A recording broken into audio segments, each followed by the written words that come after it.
اس کا یہی اعزاز کافی تھا کہ وہ ملکہ شیری کا بیٹا تھا۔ اس نے فوج کو اس طرح اپنے ساتھ ملا لیا کہ در پردہ فوج میں یہ خوشخبری پھیلا دی کہ شیروا تخت پر بیٹھے گا تو افسروں اور سپاہیوں کی تنخواہ بڑھا دی جائے گی اور مال غنیمت میں سے حصہ ملے گا، اور کئی اور مراد بھی دیے جائیں گے۔ عیسائیوں تک یہ خوشخبری پہنچا دی گئی، انہیں مذہبی آزادی ملے گی اور انہیں درجہ اول کی شہریت دی جائے گی۔ خسرو پرویز اس سازش سے بے خبر تھا، اسے شک تک نہ ہوا کہ شیری اس کی آستین کا سانپ بن گئی ہے۔ خسرو پرویز نے اپنی تخت سے دستبردار ہونے کا اعلان نہیں کیا تھا۔ ایک روز شیروا نے باپ کو حکم دیا کہ وہ تخت سے دستبردار ہو جائے۔ خسرو پرویز نے حکم دیا کہ اس کے بیٹے شیروا کو قتل کر دیا جائے، لیکن اس کا حکم ایسا ہی تھا کہ جیسے کسی نے ہوا میں تیر چلایا ہو۔ اس نے شیری کو بلایا اور اسے بتایا کہ اس کا بیٹا پاگل ہو گیا ہے، اسے سنبھالے۔ یہ میرے بس میں نہیں تاجدار، شیری نے عجیب سے تبسم سے کہا۔ اسے فوج بھی نہیں سنبھال سکتی۔ اس نے خسرو پرویز کے کان میں کہا، اس تخت پر میرا بیٹا بیٹھے گا، جنرل کو حکم دے کر دیکھ لو، سب میرے بیٹے کے وفادار ہیں۔ خسرو پرویز غصے سے اٹھا اور جنرل اور عمرہ کو طلب کر کے انہیں شیری اور شیروا کے خلاف بڑے ظالمانہ حکم دیے، لیکن عمرہ اور جنرلوں کا رویہ بالکل سرد رہا۔ خسرو پرویز پر یہ ہیبت ناک انکشاف ہوا کہ محدود چند آدمی اس کے ساتھ ہیں جو ایک مورخ کے الفاظ میں آٹے میں نمک کے برابر ہیں۔ اسے مشورہ دیا گیا کہ وہ مدائن سے نکل جائے۔ میں رومے سے صلح کر کے اپنے اس بیٹے کو سرکشی کی سزا دوں گا، خسرو پرویز نے کہا۔ شیری کو کرب کاری کی سزا دوں گا۔ شیروا اور شیری کے کانوں تک یہ الفاظ پہنچے تو شیروا محافظ دستے کے گھوڑے سواروں کے ساتھ لے کر اپنے باپ کے پاس گیا۔ باپ کو کچھ دیر پہلے اطلاع مل گئی تھی کہ اس کا بیٹا کسی خطرناک ارادے سے اس کے پاس آ رہا ہے۔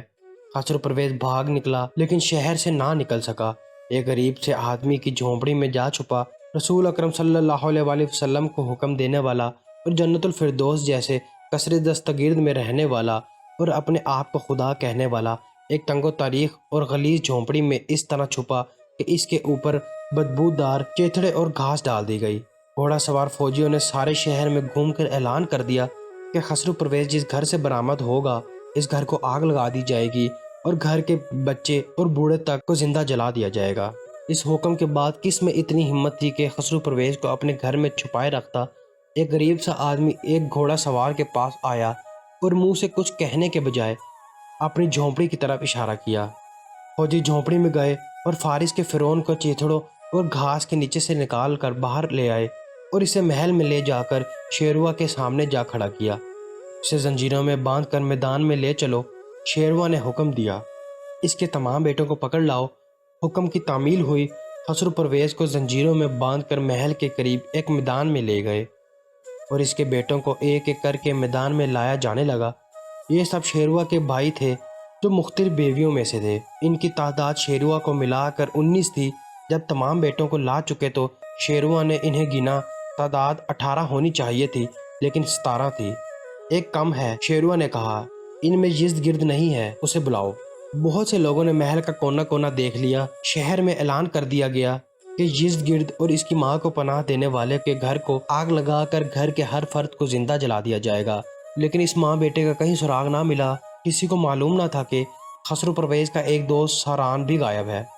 اس وقت یزد گرد اپنی ماں کے ساتھ مدائن سے بہت دور پہنچ چکا تھا۔ ساران ان کے ساتھ تھا۔ ساران نے قبل از وقت پانپ لیا تھا کہ شیروا اپنے کسی بھائی کو زندہ نہیں چھوڑے گا۔ وہ خسرو پرویز کے غائب ہوتے ہی یزد گرد اور اس کی ماں کو قریب سے کسانوں کے بھیس میں شہر سے نکال کر لے گیا تھا۔ ان سب کو ایک ایک کر کے قتل کر دو، شیروا نے حکم دیا۔ ان کے باپ کے سامنے لے جا کر قتل کرو۔ وہ کیا ہولناک منظر ہوگا۔ خسرو پرویز کے ایک بیٹے کو اس کے سامنے لے جاتے اور تلوار کے ایک ہی وار سے اس کا سر تن سے جدا کر دیا جاتا۔ ان میں کمسن بچے بھی تھے، نوعمر لڑکے اور جوان بھی تھے، اور ان میں وہ نوجوان مروہ زویہ بھی تھا جسے خسرو پرویز اپنی جگہ تخت نشین کرنا چاہتا تھا۔ اسے وہ اپنا سب سے پیارا بیٹا سمجھتا تھا۔ بھائیوں میں سب سے بڑا شیروا تھا۔ ان کی مائیں دور کھڑی چیخ چلا رہی تھیں۔ ان میں سے جس کے بیٹے کو آگے لے جاتے اس کی ماں فریادیں کرتی آگے دوڑ پڑتی۔ فوجی اسے دھکا دیتے اور گھسیٹتے دور جا پھینکتے۔ شیری محل کے دریچے میں کھڑی یہ ساری کاروائی دیکھ رہی تھی۔ وہ واحد ماں تھی جس کے چہرے پر سکون اور اطمینان تھا۔ شیروا نے اپنے 17 بھائیوں کو قتل کروا دیا اور اپنے باپ کے متعلق حکم دیا کہ اسے قید خانے میں سب سے زیادہ تنگ و تاریخ اور گندی کوٹری میں بند کر دیا جائے۔ خسرو پرویز نے اپنے بیٹے سے استدعا کی کہ اسے آزاد کر دیا جائے تو وہ سلطنت فارس سے نکل جائے گا، لیکن بیٹے کے دل میں رحم پیدا نہ ہو سکا۔ وہ اپنے تخت پر منڈرانے والے تمام خطرات ختم کر رہا تھا۔ میں تمہیں قید خانے میں زیادہ دن نہیں رکھوں گا، شیروا نے باپ سے کہا، جلدی رہا کر دوں گا۔ خسرو پرویز کو قید خانے میں ایک تاریک کوٹری میں بند کر دیا گیا۔